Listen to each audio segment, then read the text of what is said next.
जर नुकसान झाल्यानंतर शेतकऱ्यांनी नुकसानीच्या पूर्वसूचना दिल्यानंतर वैयक्तिक पातळीवर पंचनामे व्हायचे।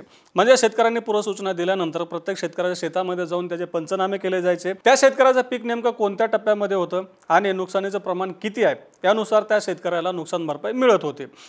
परंतु नव्या निकषानुसार म्हणजे केंद्र सरकारने आता निकष बदलल्यामुळे पंचनाम्याची पद्धती देखील बदललेली आहे।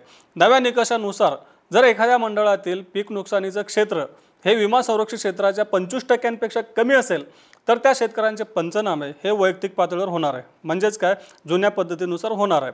परंतु जर त्या मंडळातील नुकसानग्रस्त क्षेत्र हे विमा संरक्षित क्षेत्राच्या 25% जास्त असेल तर त्या मंडळामध्ये वाईड स्प्रेड म्हणजेच व्यापक नुकसान हा ट्रिगर लागू होईल। म्हणजेच व्यापक नुकसान लागू झाल्यानंतर त्या मंडळामध्ये एक रँडम सर्वे केला जाईल, म्हणजे रँडम पद्धतीने पंचनामे केले जातील आणि एक सरासरी नुकसानीची पातळी काढली जाईल आणि त्यानुसार मंडळातील सर्व शेतकऱ्यांना नुकसान भरपाई दिली जाईल।